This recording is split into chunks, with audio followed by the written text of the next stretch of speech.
जननीं Sharada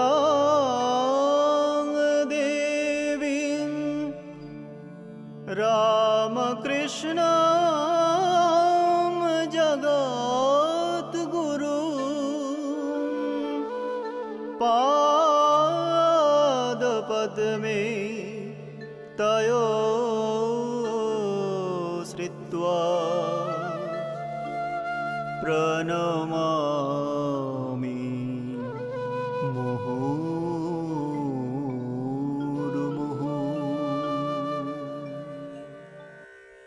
The Gospel of the Holy Mother, Sri Sharada Devi. Reminiscences and conversations recorded by Swami Arupananda. Place Udbodhan, 16 January 1912. In the morning, I was with the Holy Mother in her room. I said to her, "Mother, Sri Chaitanya one day blessed Narayani, saying, 'May you have devotion to Krishna.' The words had such a magic effect that the girl, only 3 or 4 years old, rolled on the ground uttering, 'Ah Krishna, ah Krishna.'" We have read a story about Narada. After he had realized God, one day he felt compassion for an ant. He said to himself, "I have attained to perfection as the result of practicing austerities through many human births, and this poor ant will have to wait so long, even before it is born as a man." Tenderly, he blessed the ant, saying, "Be free." Immediately, the ant assumed such non-human forms as birds, beasts, and so forth, and gradually took the body of a man. It passed through many human births, enjoyed and suffered the experiences associated with them, and step by step directed its attention to spiritual disciplines. It worshipped God and attained salvation. Narada saw in the twinkling of an eye all these events of innumerable births. Therefore, one may get liberation instantaneously through the grace of a great soul. Mother, that is true. Disciple, but I have also heard that one cannot keep one's body long if one accepts the burden of the sins of others. The body that might have been instrumental in getting salvation for many withers away for the sake of one sinful person. Mother, that is also true. Further, a great soul thus loses his power. The power of austerities and spiritual disciplines that might have been utilized for the liberation of many souls is spent for the sake of one person. The Master used to say, "I have all these physical ailments because I have taken upon myself the sins of Girish. But now Girish is also suffering." Arupananda. Mother, one day I had a dream. I saw that a man with shaggy hair came to you and insisted that you must do something for him at once. He had previously been initiated by you, but he himself would not practice any spiritual discipline. You said, "If I do something for him, then I shall not live. My body will fall off immediately." With all the earnestness I could command, I forbade you to show any kindness to this man, and said, "Why should you do anything for him? He will achieve his own salvation. Let him practice sadhana."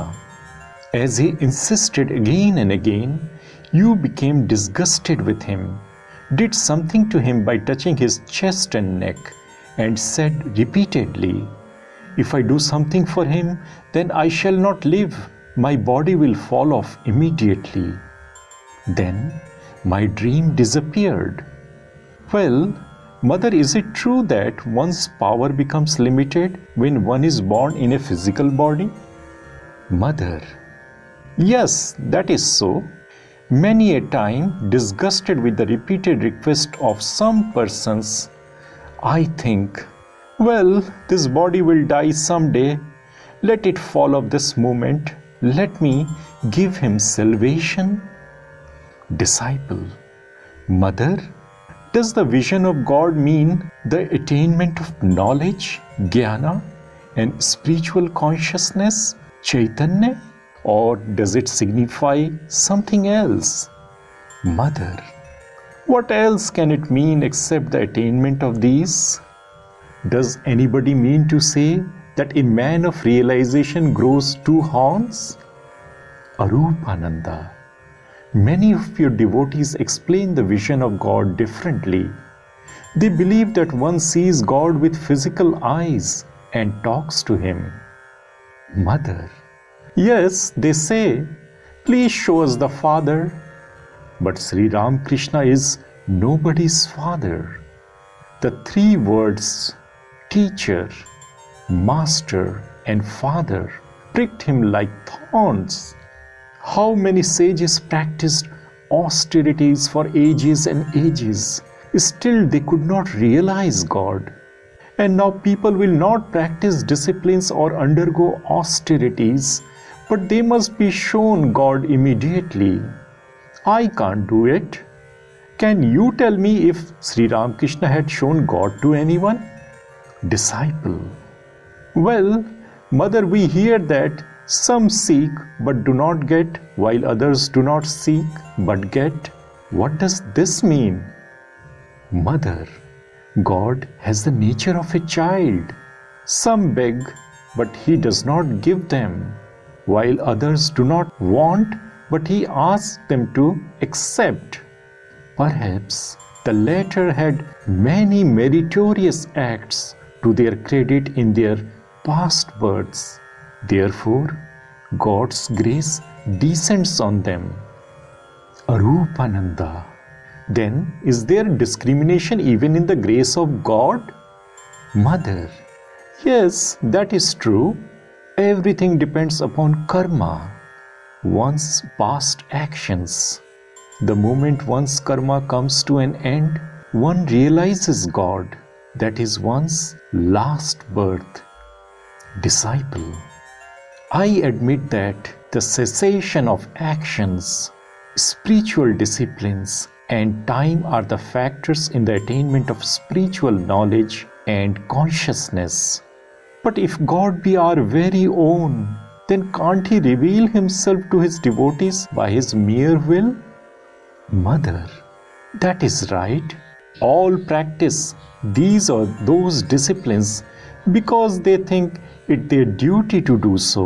But how many seek God?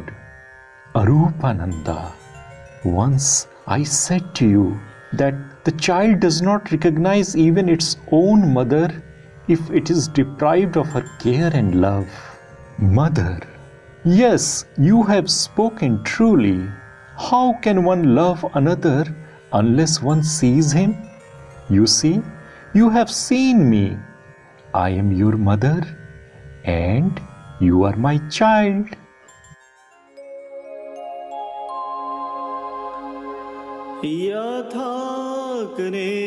यथाग्नेर्दाहिका शक्ति रामकृष्णे स्थिता हिया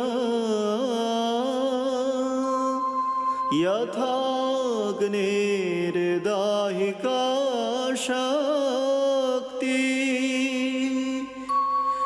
रामकृष्णे स्थिता हिया सर्वविद्या स्वरूपां तां सा